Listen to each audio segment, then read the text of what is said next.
حضرت عبداللہ ابن مسعود رضی اللہ تعالیٰ عنہ بیمار تھے تو حضرت عثمان غنی رضی اللہ تعالیٰ عنہ تیمارداری کے لیے تشریف لے گئے اور جا کر کے کہا کہ آپ بڑے بیمار ہیں، آپ کی بیٹیاں زیادہ ہیں،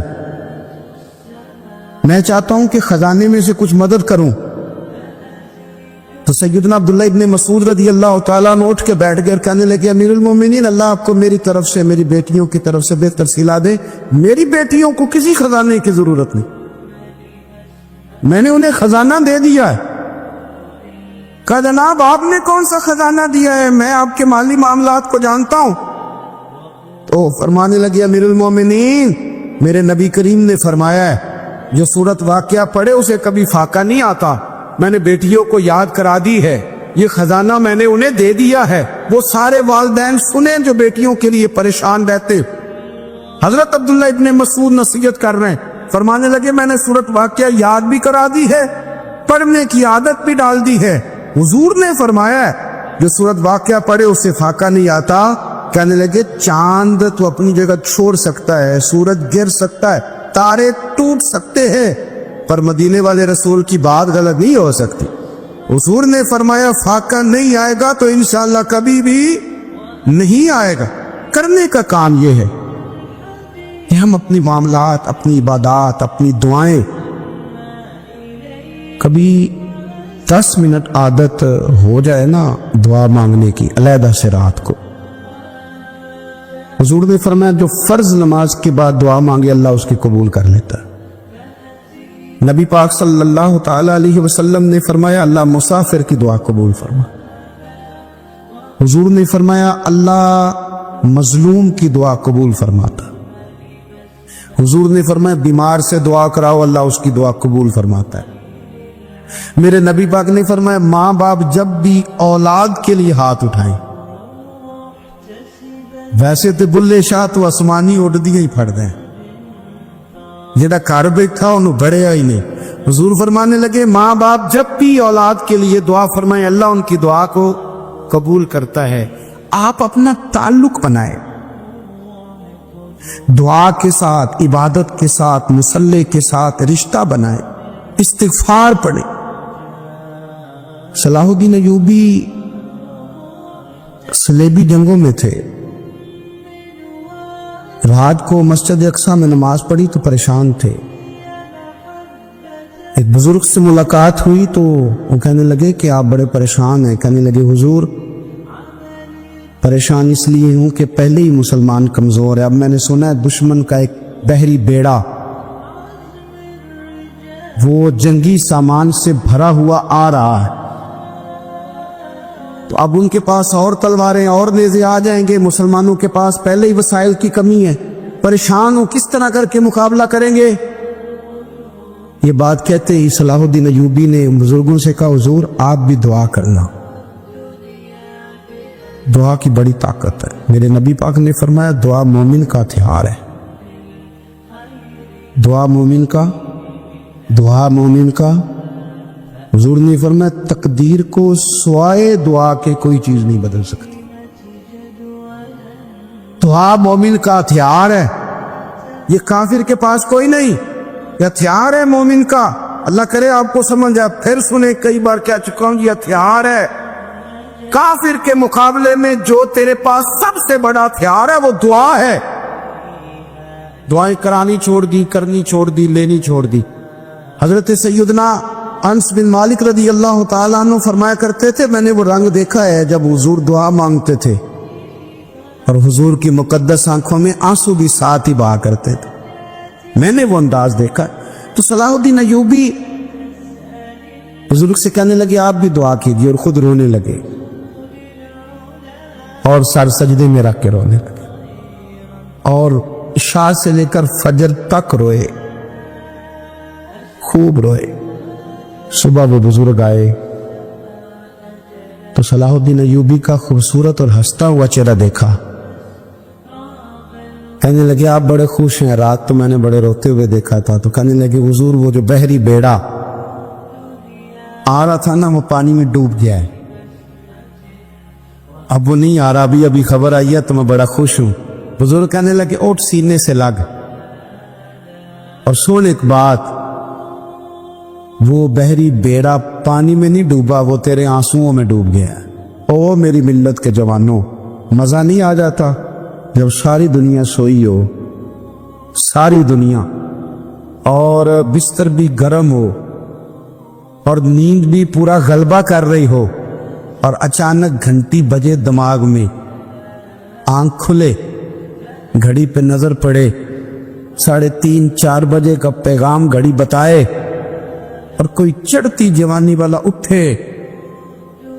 کے وضو کرے، اور جب وہ مصلی کھول کے بچھائے تو مدینے والے محبوب کہتے ہیں کہ ہر نماز پہ رب ثواب دیتا ہے، اور جو اٹھ کے تہجد کی نماز پڑھے اسے دیکھ کے تو رب مسکراتا ہے، وہ مسکراتا ہے، خوش ہوتا ہے کہ میرا بندہ تہجد میں اٹھ گیا، وہ مسکراتا ہے۔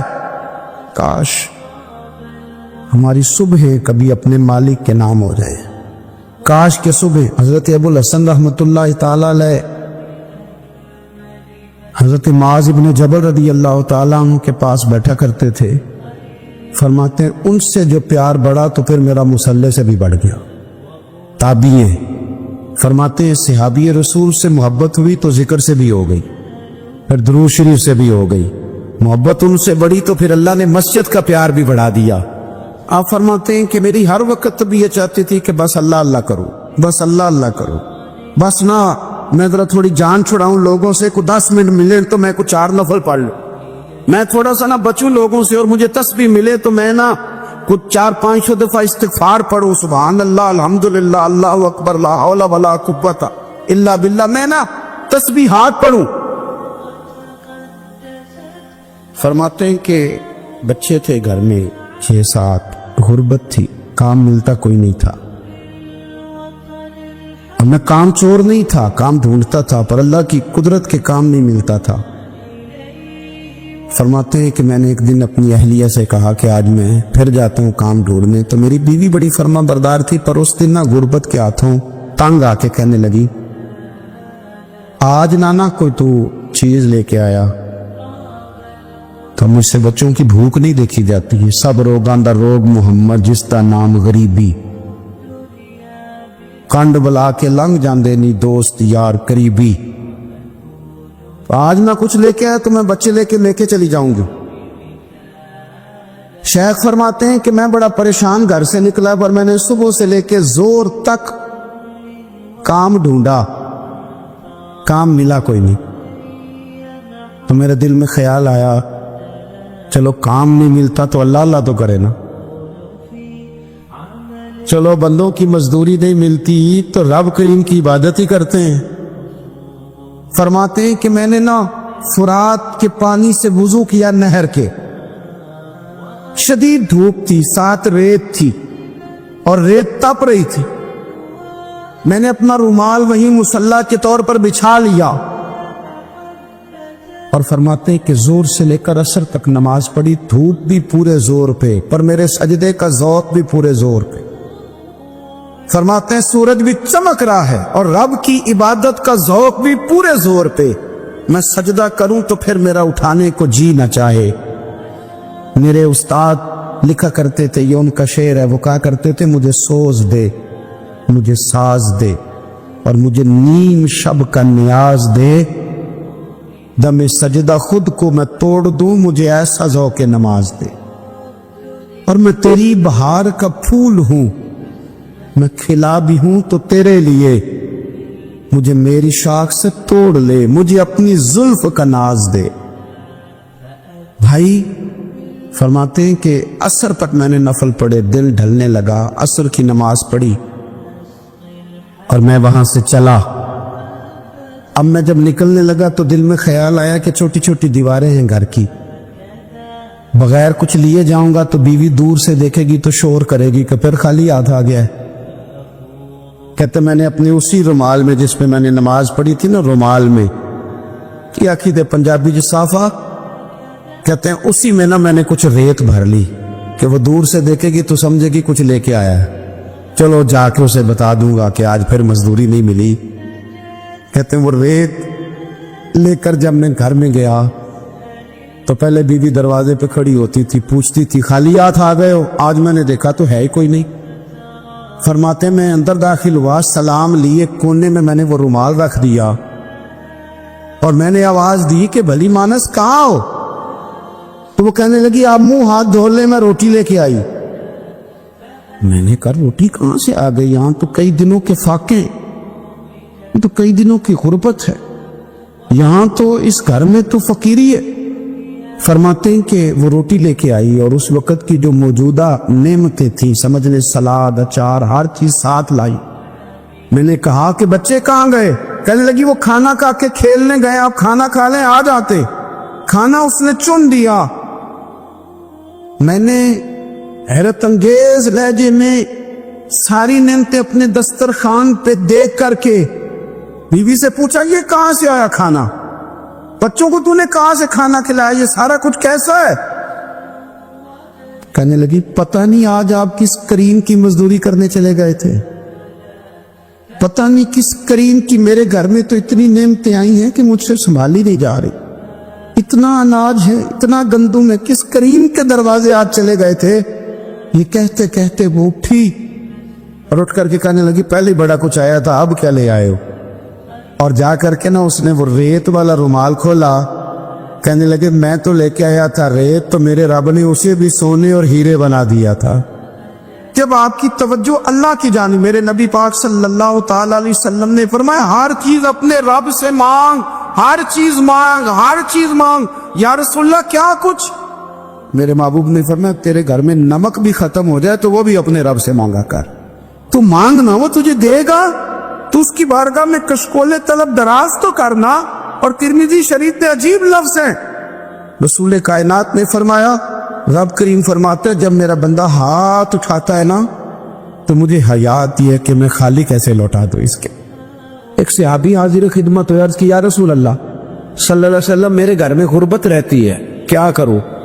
نبی پاک علیہ السلام نے فرمایا جب بھی گھر جایا کرنا گھر والوں سے سلام لیا کر. گھر والوں سے کیا کہا کر؟ السلام علیکم. جب بھی گھر جایا, یعنی گھر آیا, اب گھر والوں نے بتایا کہ ماچس کی ڈبیا تو لے آؤ. اب یہ دکان کونے پہ تھی گھر والے پہ, وہاں سے ماچس کی ڈبیا لے کے واپس گیا تو کہنے لگا السلام علیکم. پھر گھر والوں نے کہا ہو بتانا یاد ہی نہیں رہا, چینی بھی ختم ہو گئی ہے. تو یہ پھر گیا چینی لینے, لوٹ کے آیا تو کیا کہا؟ جب اللہ چاہتا ہے تو کہے, جب اللہ کے رسول چاہتے ہیں تو کہے. اس کا ترجمہ یہ ہے کہ تو کہہ, تو سلام لے. اللہ رسول چاہ رہے ہیں کہ تو سلام لے تاکہ تیرے گھر میں سلامتیاں ڈال دی جائیں. تو فرمایا سلام لینی ہے تو نے, اور ساتھ تو نے اس طرح کرنا ہے کہ 3 دفعہ سورۃ اخلاص کو پڑھنا ہے. امام قرطبی نے اس کو لکھا ہے. اس نے کہا حضور غربت بڑی ہے, غربت بڑی ہے تو کہ وظیفہ بتائیں. فرمایا جب بھی گھر جاؤ سلام لو اور 3 دفعہ سورۃ اخلاص پڑھو. وہ صحابی کہتے ہیں میں پکا ہو گیا. اب وہ کچھ دنوں کے بعد, کچھ عرصے کے بعد, کچھ مہینوں کے بعد واپس آئے تو صحابہ کرام علیہم رضوان فرماتے ہماری خواہش تھی کہ یہ کچھ بیان کرے, اب بتائے جو وظیفہ لے کے گیا تھا اس کا رزلٹ کیا نکلا. کہتے اس نے بڑی حیرت انگیز بات کی, حیرت انگیز عجیب انداز میں. کچھ لوگوں کا دل ہوتا ہے نا کہ مجھے ملے, میرے پڑوسی کو نہ ملے, اور کچھ کا دل ہوتا ہے یار مجھے بھی ملا ہے اور الحمدللہ میرے پڑوسی کو ملا ہے. تو صحابی جب حاضر ہوئے تو صحابہ کہتے ہیں ہمیں تجسس تھا کہ یہ کچھ بتائیں. تو حضور نے فرمایا کیا حال ہے تیرا؟ کہا یا رسول اللہ کمال ہی ہو گئی ہے حضور, میں جب بھی گھر جاتا ہوں سلام لیتا ہوں اور 3 دفعہ سورۃ اخلاص پڑھتا ہوں, میں تو امیر ہو ہی گیا ہوں, میرے تو ہمسائے بھی امیر ہو گئے. کتنا پیارا ہے یہ جملہ, کتنا حسن ہے. اتنا اچھا لفظ کسی اور کے پاس ہے ہی نہیں جو الفاظ ہمیں ہمارے رسول نے عطا فرمایا. اس کو اپنائیے, اس کو اپنائیے. یہ الگ بات ہے کہ لوگ مطلب کے لیے سلوٹ کر لیتے ہیں بڑا سارا, لیکن مطلب کے لیے نہیں. جس کو جانے اس سے بھی سلام لیں, جس مسلمان کو نہیں جانتے اس سے بھی. تو نبی پاک نے ہمیں مسنون دعائیں سکھائیں. رات کو جب سونے لگے اللہ کے رسول صلی اللہ علیہ وسلم نے ہمیں دعا سکھائی. حضور نے فرمایا جب سونے لگو تو مسلم شریف میں فرمایا تم نے یہ دعا پڑھنی, اللہم باسمک اموت و احیا. تم نے کہنا اے اللہ میں تیرے نام پر مرتا ہوں اور تیرے نام پر جیتا ہوں. نبی پاک صلی اللہ علیہ وسلم نے ایک حدیث میں فرمایا کہ یہ جو نیند ہے نا یہ موت کی چھوٹی بہن ہے, یہ موت کا ایک حصہ ہے.